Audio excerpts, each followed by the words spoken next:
उत्तर प्रदेश के रायबरेली से सांसद राहुल गांधी चुनावी सभाओं में बड़ी बड़ी बातें तो करते हैं, लेकिन उनके ही संसदीय क्षेत्र की स्थिति ये है कि लोग घरों से निकलने में भी डरते हैं। ऐसा इसलिए क्योंकि गलियों में पानी भरा होता है, लिहाजा लोगों को डर लगता है कि बाहर निकलने से डेंगू सहित कई तरह की बीमारियां न हो जाए। स्थानीय लोग कहते हैं कि कई बार शिकायत की, लेकिन कार्रवाई नहीं हुई।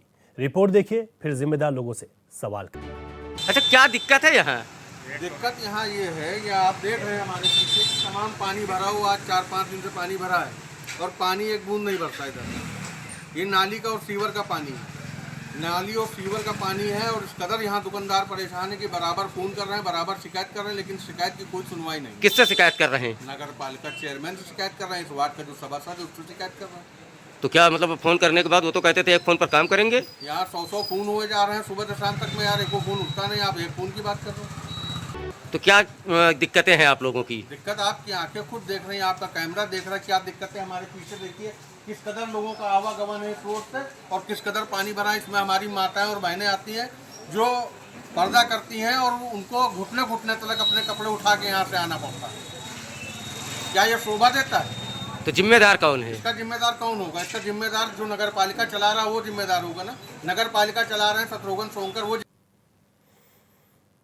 तो रायबरेली से कब बदले की तस्वीर में आपने ये रिपोर्ट देखी। लोग घरों से बाहर आने में भी डर रहे हैं, डेंगू ना हो जाए, अन्य बीमारी ना हो जाए। नालियां चौक हैं और नालियों पर पानी भरा हुआ रहता है। लोगों की दिक्कतें इस कदर हैं कि पैदल चलना भी यहाँ पर दुर्भर हो चुका है। हमारे संवाददाता असद खान ने ये रिपोर्ट और तस्वीरें भेजी, हमारे साथ फोन लाइन पर है और अधिक जानकारी उनसे ले लेते हैं। असद, जिस तरीके की यहाँ पर स्थितियाँ बनी हुई हैं, मौजूदा क्या हालात हैं?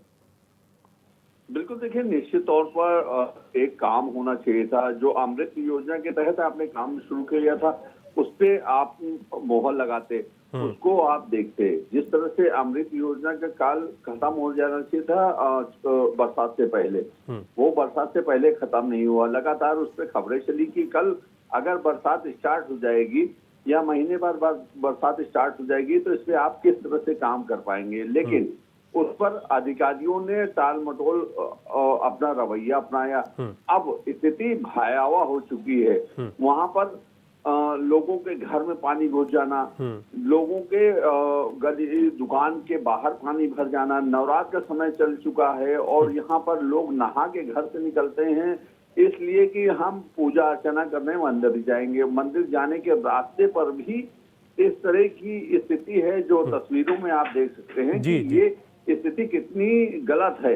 लेकिन इस पर सबसे बड़ी सवाल ये उठता है कि जब नगर पालिका अध्यक्ष से बात की जाती है तो नगर पालिका अध्यक्ष कहते हैं कि हम काम करने के लिए तैयार हैं, लेकिन जो हमारे अधिशासी अभियंता हैं, जो मेरे ईओ हैं, वो बात सुनने को तैयार नहीं है। बोर्ड बैठक में बड़ा हंगामा होता है।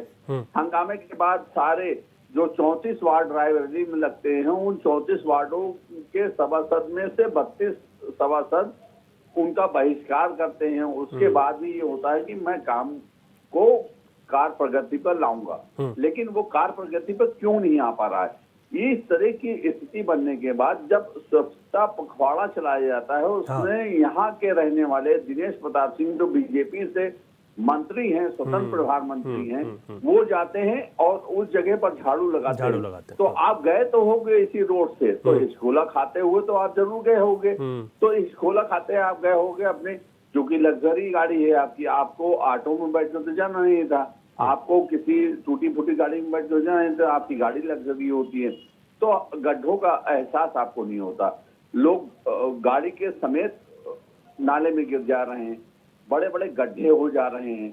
अमृत योजना के तहत जो लोग काम कर रहे थे उन पर कार्रवाई नहीं की जा रही है। लेकिन सबसे बड़ा सवाल है कि जब इस पर अधिकारियों से बयान करने की कोशिश की जाती है तो ये सबसे बड़ा जो जांच का झुंझुना होता है वो थमा दिया जाता है कि हम काम करेंगे, लेकिन थोड़ा सा बरसात खत्म हो जाने दीजिए, अभी हम खत्म नहीं कर। आप वैकल्पिक व्यवस्था वहां पे करा सकते थे, बिल्कुल आप गिट्टी डलवा देते, आप कोई चीज ऐसी कर रहे थे, क्योंकि वहां से स्कूली बच्चों को निकलना होता है। वहां से हर बच्चों को जो स्कूल जा रहे हैं या कोचिंग जा रहे हैं या किसी भी अपनी पढ़ाई कार में जा रहे हैं, रोजमर्रा गए, नवीन गल्ला मंडी वहां पे बनी हुई है, उसके बगल में आप नहीं देख पा रहे हो। तो मेरा कहने का मतलब यही है कि अधिकारी एसी चेंबर में बैठ के और मलाई चाटें मंत्री झाड़ू लगा के फोटो खिंचवा ले, तो हम ये जो जनता है जो आवाज उठा रही है आज, तो कल आप इसके पास जाएंगे, उससे वोट मांगने जाएंगे, तो आपको कहां तक देखेगी वो? बिल्कुल, ये बड़ी बात है। बिल्कुल, और किस मुंह से वोट मांगेंगे। बिल्कुल असद, मैं आपसे आगे भी और बातचीत लगातार अपनी जारी रखूंगा, आप बने रहिएगा। हमारे साथ इस वक्त अमिताभ पांडे जो कि समाज सेवी हैं, हमारे साथ जुड़ गए हैं। अमिताभ जी, आपका बहुत स्वागत है HNN पर। जी धन्यवाद, बिल्कुल बढ़िया हूँ। आज जिस तरीके की स्थितियां यहाँ पर बनी हुई हैं और लगातार लोगों की समस्याएं हैं, लोगों के सवाल हैं, बावजूद इस पर कोई ध्यान नहीं दे रहा है। संसदीय क्षेत्र भी, सांसद भी कांग्रेस के हैं, यहाँ पर जो अध्यक्ष हैं वो भी कांग्रेस के हैं। आखिर दिक्कत कहाँ पर आ रही है? देखिए, दुर्भाग्य है कि रायबरेली की जनता ने 2023 में नगर निकाय चुनाव में नगर पालिका रायबरेली को एक विशाल बहुमत जन समर्थन दिया और इस उम्मीद से दिया कि हो सकते हैं कि जो वर्तमान में नगर पालिका अध्यक्ष है वो यही प्रचार कर रहे थे कि मैं जनता का सेवक हूँ, ये फोन पे काम करूंगा, और इस उम्मीद से जनता ने इनको वोट दिया। लेकिन आज रायबरेली हमारे जो पूरे जीवन काल के इतिहास में सबसे खराब, सबसे बदतर स्थिति में रायबरेली नगर पालिका चल रही है। आप सोचिए कि अभी एक महीना पीछे यहाँ पे जब ईद और रमजान का महीना जो है मुस्लिम क्षेत्रों में सीवर का गंदा मलयुक्त पानी रोडों पे भरा हुआ था जी। अब नवरात्र का महीना है, जगह जगह माता दुर्गा जी के पंडाल लग रहे हैं, बिल्कुल रामलीला का आयोजन शुरू हो रहा है। आप जाके देखिए, कहीं पर भी न तो सफाई हो रही है, न नालियों से कूड़ा उठ रहा है, न कहीं चूना छिड़काव हो रहा है। और यहाँ जो सबसे बड़ी जो है वो रावण दहन का कार्यक्रम होता है सूरजपुर और खाली साठ पे, वहां पर भी एक महीने पहले से साफ सफाई साज सज्जा होती थी नगर पालिका, कोई नहीं है। और यह पूरे नगर क्षेत्र इसमें बदहाल स्थिति में है।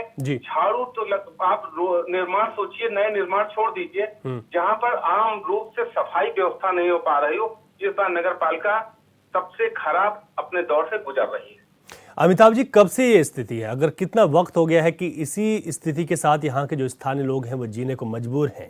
तस्वीरों में देखिए, जहाँ नालिया चौक है, पानी भरा हुआ है, वहीं दूसरी तरफ कूड़े के अंबार भी लगे हुए हैं। कई तस्वीरें ऐसी हैं जहाँ पर कूड़ा फेंका हुआ है, जबकि ये तो जो स्थानीय निकाय है उनकी ये जिम्मेदारी बनती है कि क्या कूड़ा उठान की गाड़ियां भी यहाँ पर नहीं आती हैं?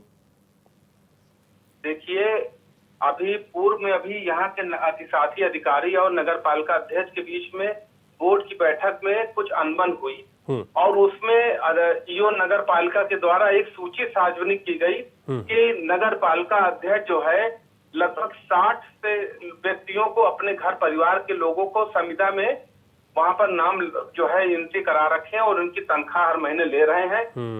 इसी तरह पूर्व नगर पालिका अध्यक्ष यहाँ जो मोहम्मद इलियास है, उसके भी व्यक्तिगत आदमी जो ड्राइवर हैं, घर में रहने वाले नौकर हैं, लगभग 26 आदमी ऐसे हैं जो नगर पालिका में जिनका संविदा में नाम दर्ज होकर के उनके घर पे पैसा जा रहा है। हाँ। जब इस तरह का भ्रष्टाचार संविदा कर्मियों के साथ होगा और पेपर पे दिखाया जाएगा कि जो है हम जो है 300,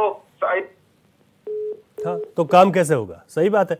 बहुत शुक्रिया अमिताभ जी, आपका संपर्क हमसे टूट गया है, लेकिन आपने बिल्कुल ठीक बात कही कि जब इस तरीके से संविदा में इन तमाम लोगों के नाम शामिल कर दिए जाएं जो वाकई में धरातल पर काम ही नहीं करते, तो काम होगा कैसे? हमारे संवाददाता लगातार हमारे साथ बने हुए हैं। असद, यहाँ पर एक और भ्रष्टाचार का मामला सामने आया। अमिताभ बता रहे थे कि कई लोग ऐसे हैं जिनको संविदा पर रख दिया जाता है, और ऐसे मामले कई नगर पालिका या नगर निगमों से सामने आ भी चुके हैं देश में। अगर बात करें तो यहाँ पर भी इस तरीके की स्थिति, ये तो साफ तौर पर भ्रष्टाचार है।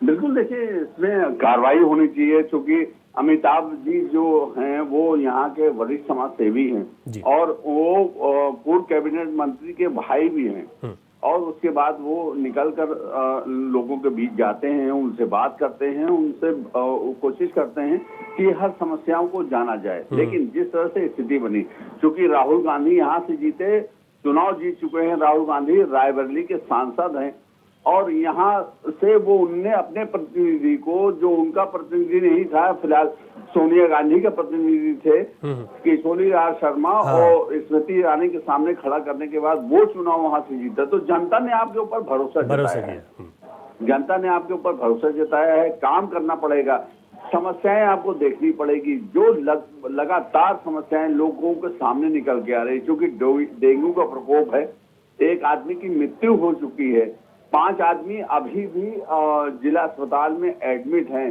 डेंगू का वार्ड बना दिया गया है, क्योंकि व्यवस्थाएं इतनी नहीं थी, लेकिन 5-6 बेड का वो वार्ड बना दिया गया है। वो डेंगू और ये बड़ी बात है सर, आप कह रहे हैं कि एक मौत भी हो चुकी है। मैं आपके पास आऊंगा, इस बात को कंप्लीट करेंगे। एक बार फिर से हमारे साथ अमिताभ जी जुड़ गए हैं, अपनी बात को वो हमें बता रहे थे। अमिताभ पांडे जी, आप अपनी बात को पूरी कीजिएगा। आपने कहा कि किस तरीके से यहाँ पर भ्रष्टाचार हो रहा है कि तमाम ऐसे लोगों के नाम संविदा पर रख दिए गए जो वाकई में धरातल पर काम नहीं करते, और जब धरातल पर काम नहीं होगा तो तस्वीरें यही होंगी जो सामने आ रही हैं। जी जी, देखिए मैं यही कह रहा था कि जब आदमी संविदा कर्मी के नाम पर पेमेंट ले रहा हो और पेपर पे दिखाए कि हम इतने संविदा कर्मियों से साफ सफाई और नगर की व्यवस्था देख रहे हैं, और वो धरातल पे काम नहीं हो रहा हो, तो ये आपने एक प्रश्न पूछा था कि कब से ये नगर पालिका की स्थिति है जी। तो मैं ये बता देना चाहता हूँ कि लगभग 10 वर्षों से नगर पालिका 15 वर्षों से बदहाल स्थिति में है। लगातार उसमें भ्रष्टाचार महानगर पालिका में हो रहा है, म्युनिसिपल बोर्ड में। लेकिन जो यह लगभग 1 साल बीता है, ये सबसे बुरा दौर है नगर पालिका के क्षेत्र में। आप कह रहे हैं कि जो 1 साल है उसमें और ज्यादा दिक्कतें आई, जहाँ पर मूलभूत सुविधाएं न मिल रही हो नगर में, लोग हाउस टैक्स दे रहे हैं, वाटर टैक्स दे रहे हैं, और अभी वर्तमान में जो नया प्राविधान आया है कि हाउस टैक्स 50 गुना ज्यादा कर दिया गया है। उसके बाद भी आप सोचिए कि बारिश के 3 महीने बीते हैं, नगर के किसी भी नागरिक से आप बात कर लीजिए, अभी 2 बार यहाँ रायबली में जब बारिश हुई है तेज, तो हमको लगता है कि रायबली में 90% ऐसे मकान होंगे जिनके घरों में, बेडरूम में, मंदिर में, किचन में सीवर का गंदा पानी न गया हो। जी जी जी, ये स्थिति इस समय नगर पालिका की चल रही, सबसे बुरे दौर से गुजर रहे हैं। ठीक है अमिताभ जी, आपने बात रखी है और हमारी कोशिश है कि हम जिम्मेदारों से बातचीत कर रहे हैं और यहाँ पर ये तस्वीरें बदल पाए। आपका फिलहाल बहुत शुक्रिया, अपनी पूरी बातचीत आपने HNN के साथ रखी। हमारे साथ फैजी खान जुड़ गए हैं, स्थानीय निवासी हैं, और स्थानीय लोग वो हैं जो इस समस्या को झेल रहे हैं। फैजी खान जी, आपका बहुत स्वागत है HNN पर। Thank you sir. क्या क्या दिक्कतें आप लोगों को हैं? तस्वीरें तो बता रही हैं कि न कूड़ा उठता है, न नालियों की साफ सफाई है, और कैसे वहाँ पर आप लोगों का जीवन नरकीय जीवन हो गया है। सर, रायबली नगर पालिका में 34 वार्ड है जी, और जब से हमारे अध्यक्ष सतनाम तोमकर जी अध्यक्ष बने हैं, 34 वार्ड की आप स्थिति देख लें। आपने देखा होगा, आपके चैनल ने खबर उठाई, देखा होगा 34 वार्ड में इतना ज्यादा कूड़े का अंबार और गंदगी का अंबार लगा हुआ है। हाँ, जिससे लोगों को बीमारी अलग हो रही है, लोग डेंगू के मरीज अलग हो गए हैं। हाँ, अब ये आज से नवरात्र का त्योहार शुरू हो रहा है। लोगों के घर के सामने नालियों में इतना गंदा पानी और कूड़ा भरा हुआ है, लोग कैसे घर से बाहर निकलेंगे? जी, ये ठीक बात है आपकी कि अगर यहाँ पर इस तरीके से हो रहा है, और यहाँ पर एक चीज़ और भी आई कि जो डेंगू के मरीज हैं उनकी संख्या बढ़ रही है, एक मौत भी हो चुकी है। और डेंगू अगर यहाँ पर गंदगी की वजह से पनप रहा है तो ये बहुत बड़ी बात है यहाँ पर नगर पालिका के लिए। और जो साफ सफाई को लेकर जो बात की जाती है नगर पालिका की ओर से कि गाड़ियाँ आती हैं, तो डोर टू डोर कूड़ा उठान होता है यहाँ पर? सर, डोर टू डोर कूड़ा उठाने को तो छोड़िए, कूड़ा तो उठता ही नहीं है, महीनों आ जाता है, स्वीपर नहीं आता नालियाँ साफ करने के लिए। अच्छा, कूड़ा उठान की गाड़ियाँ भी नहीं आती हैं डोर टू डोर? वो तो आती ही नहीं है अब तो उनका तो सिस्टम ही खत्म हो गया है। वो तो घर के सामने तो कूड़ा उठाने आती नहीं, स्वीपर जो नाली की सफाई करते हैं, महीनों 2-4 महीने हो गए, स्वीपर नहीं आते नाली का सब कूड़ा साफ करने के लिए। अब हम लोग, ये कंडीशन है कि जो घर के लोग हैं वो हम लोग अपने हाथ से नालियां साफ करते हैं। बिल्कुल, क्योंकि जहाँ पर रह रहे व्यक्ति अगर उसको सुविधा नहीं मिलेगी तो मजबूरी है कि वो खुद आप लोग नालियाँ साफ कर रहे हैं, बड़ी बात है। फैज़ी खान साहब, बहुत शुक्रिया, आप जुड़े, आपने बात रखी, स्थानीय हैं आप और आपको पता है कि किस तरीके की वहाँ पर दिक्कतें बनी हुई हैं। एक बार फिर से हमारे संवाददाता असद खान के पास में जाता हूँ, जिन्होंने ये तस्वीरें भेजी हैं जो कि आपकी टीवी स्क्रीन पर चल रही हैं, कि यहाँ की बदहाली को हम दिखा रहे हैं कि ये तस्वीरें आखिर बदल क्यों नहीं रही हैं और इनको बदलने वाले जो जिम्मेदार हैं वो बेपरवाह क्यों बने हुए हैं। असद, एक बात आई, क्या यहाँ पर डोर टू डोर कूड़ा उठान को लेकर क्या कोई व्यवस्था नहीं है, और अगर है तो उसकी इस वक्त मौजूदा क्या स्थिति है? देखिए विशाल, सबसे बड़ी चीज यहाँ पर ये है कि अभी तालमेल नहीं बन पा रहा है नगर पालिका अध्यक्ष और जो अधिशासी अभियंता है उनके बीच में तालमेल नहीं बन पा रहा है। जनता उसका दंश भेज रही है और जिलाधिकारी ये कह रहे हैं कि हम जिलाधिकारी ये कह रही हैं कि मैं बात कर रही हूँ किसी तरह से उनको कहीं न कहीं से तालमेल में ला लिया जाए। लेकिन सबसे बड़ी बात यह है कि इस बीच अगर जनता दंश झेल रही है तो इससे जिम्मेदार कौन है? नगर पालिका अध्यक्ष हैं या ईओ हैं? आप काम कराइए, आप विकास कराइए, वो अलग की चीज है। आप कितना केंद्र करते हैं नहीं करते हैं वो आप लोगों के बीच की बात है, लेकिन जनता भी चाह रही है विकास। पहले भी ये मामला उठा और सारे मामले उठे, लेकिन इस चीजों में सबसे बड़ी बात यही निकल के आती है कि हमको वहां पर जनता के पास वोट मांगने जाना पड़ेगा। अब वहां पर हम किस तरह से वोट मांगने जाएंगे? आप वहां पर गंदगी नहीं साफ करा पा रहे हैं, वार्ड नहीं साफ करा पा रहे हैं, आप जो प्रमुख चौराहे पे हैं वो नहीं साफ करा पा रहे हैं। मंत्री उतर के वहां पर झाड़ू लगा रहा है तो किस जगह झाड़ू लगा रहे हैं, वो किस तरीके से देना चाह रहे हैं? तो आप भी अपनी तरफ से कुछ बयान पेश करिए या अपने हिसाब से बताइए कौन काम नहीं करने दे रहा है। जिलाधिकारी काम नहीं करने दे रही हैं, मुख्य विकास अधिकारी काम नहीं करने दे रहे हैं, तो आपको निकल के आना पड़ेगा। हाँ। जो बने हैं नगर पालिका अध्यक्ष, तो आप निकल के आइए। आप जनता में रोष है और जनता एक और खड़ी हो गई। बिल्कुल, आप बता रहे हैं कि जनता में रोष है। यहाँ के जो स्थानीय विधायक है, क्या उनसे भी इस बारे में बात होती है असद? देखिए, मैं साफ कर देना चाहता हूँ कि बहुत पूर्व में अखिलेश सिंह यहाँ पे विधायक रहे। उनकी पुत्री यहाँ से अदिति सिंह विधायक बनी उनके बाद, और उनके रहते हुए यहाँ से बनी। लेकिन उसके बाद भी अभी बीजेपी की वो विधायक हैं, लेकिन वो ना तो मीडिया पर्सन को फोन करती हैं, ना मीडिया पर्सन से कोई बात करना चाहती हैं। जब भी उनसे बात करने की कोशिश करो तो वो अपने आप को लखनऊ या दिल्ली या कहीं बताती हैं। लेकिन ये जनता का हल नहीं है। देखिए, आप जनप्रतिनिधि बन के वहां पर गए हैं, तो जनप्रतिनिधि बन के गए हैं तो जनता ने आपको भेजा है, जनता ने भेजा आपको। और जनता की समस्या अगर आपसे हल नहीं हो पाएगी तो उसके बाद वो दूसरे को चुनेगा, वो 100% है।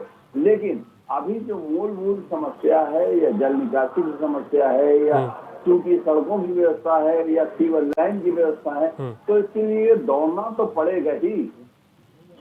ठीक बात है, ठीक बात है आपकी, बिल्कुल आप सही कह रहे हैं, आप हकीकत बता रहे हैं। बने रहिए असद हमारे साथ इस वक्त यहाँ पर अखिलेश माही जुड़ गए हैं, समाजवादी पार्टी के नेता। आपका बहुत स्वागत है HNN पर। जी धन्यवाद। यहाँ पर जो स्थिति बनी हुई है रायबरेली की नगर पालिका की पर भी तमाम आरोप लग रहे हैं कि न नालियों की सफाई है और कूड़ा उठान की कोई व्यवस्था नहीं है। लोग खुद ही मजबूर अपने घरों के आसपास की नालियों को साफ करते हैं, बाहर आना दुर्भर हो गया है। क्या वजह है ये पूरी, और क्या कुछ कहना है आपका? देखिए, जो निश्चित तौर से देखा जाए तो यहाँ पर जो ये नगर पालिका क्षेत्र रायबरेली का है, सदर विधानसभा के अंतर्गत आता है। और यहाँ से विधायक जो है भाजपा की विधायक अदिति सिंह जी हैं, जो आज से दूसरी बार MLA हैं यहाँ से। इन्होंने किसी भी प्रकार का कोई कार्य नहीं किया है। देखा जाए तो भाजपा की केंद्र में सरकार है और राज्य में सरकार है, जो भी बड़ी योजनाएं आनी चाहिए उन योजनाओं को धरातल पे उतारा नहीं गया, और ढंग अगर धरातल पे उतरी भी तो उनका बंदरबाट हुआ है। कमीशन खोरी के चक्कर में विधायक के लोग और मंत्री के लोग, यहाँ के MLC जो दिनेश प्रताप सिंह लोकल मंत्री हैं यहाँ के रायबरेली के, उनके भी द्वारा किसी प्रकार का कोई कार्य नहीं किया गया है। और जनता जिस तरीके से बीजेपी के विधायकों को जिताते चली आ रही है और बीजेपी को मैंडेट दिया है, राज्य में बीजेपी की सरकार है, तो जाहिर सी बात है सवाल सत्ता पक्ष से होना चाहिए। अगर ये नाकामी है तो सत्ता पक्ष के लोगों की नाकामी है। सवाल तो ये भी है कि नगर पालिका के अध्यक्ष इस वक्त यहाँ पर कांग्रेस के हैं और सांसद यहाँ से कांग्रेस के हैं, राहुल गांधी हैं। देखिए, सवाल तो देखा जाए तो जिस पैमाने पे कांग्रेस परिवार ने रायबरेली में काम किया है, इतिहास गवाह, इतना काम किसी पार्टी और किसी दल के नेता ने नहीं किया। यहाँ पर कांग्रेस ने जो दिया है रायबरेली को नेशनल स्तर पर, विश्व स्तर पर पहचान दिया है, और कांग्रेस ने जो भी दिया है वो सीधे से यहाँ की जनता लाभान्वित हो रही है। लेकिन देश में यहाँ की विधायिका जो अदिति सिंह है, उनके द्वारा विस्तार का कोई काम नहीं किया, जन का कोई सरोकार नहीं है। और वो यहाँ तक कि लोगों की जो जन समस्याओं को उनका ना फोन उठाना होता है, वो यहाँ रहती नहीं है, वो लखनऊ में रहती है, उनका जनता से कोई किसी प्रकार का सरोकार नहीं है। अगर ये नालियां बह रही हैं, बजबजा रही हैं, गंदगी है, तो सवाल तो सत्ता पक्ष से भी बनता है। नहीं, वो बात आपकी ठीक है, लेकिन आप तो बिल्कुल राजनीतिक बात कर रहे हैं ना। नगर पालिका का अध्यक्ष तो कांग्रेस के अध्यक्ष की तो ज्यादा पावर है। जी, तो कांग्रेस के नगर पालिका, कांग्रेस का जितना भी काम हुआ कांग्रेस ने ही किया है। लेकिन अब देखा जाए तो एक ये भी तो है कि सरकार किसकी है। अगर कांग्रेस का अध्यक्ष काम करना चाहता तो उसमें जो ईओ है नगर पालिका स्वर्ण सिंह, वो रोड़ा बन रहे हैं, वो किसके मंत्री के कठपुतली बने हुए हैं, विधायिका जो इसमें काम नहीं करने दे रही है। तो आपसी जो खींचतान चल रहा है ईओ और नगर पालिका के अध्यक्ष के बीच में, भी मुख्य वजह काम ना होने की ये भी है। चलिए ठीक है अखिलेश भाई जी, आपने पार्टी की ओर से बात रखी, और क्योंकि आप समाजवादी पार्टी के नेता हैं तो आपने जो कहा है बिल्कुल ठीक ही कहा है, क्योंकि आप पार्टी की ओर से अपनी बात रख रहे हैं। बहुत शुक्रिया आपका, आप HNN के साथ जुड़े। तो ये कुल मिला के कुछ राजनीतिक बातें भी असल सामने आ गई। अब जब मैं कांग्रेस के अध्यक्ष की बात कर रहा हूँ नगर पालिका के, तो वहाँ पर थोड़ा सा घबरा रहे हैं सपा वाले। विधायक पर ज़रूर जा रहे हैं कि भाजपा के विधायक हैं, सांसद कांग्रेस के वहाँ पर भी घबरा रहे हैं। असद, सबसे बड़ी बात ये है कि अगर यहाँ पर जुड़े हैं तो कांग्रेस के सतवंत सोनकर जो हैं वो कांग्रेस की तरफ से यहाँ निकल के आए हैं, वो कांग्रेस के ही एक प्रतिनिधि हैं। बिल्कुल।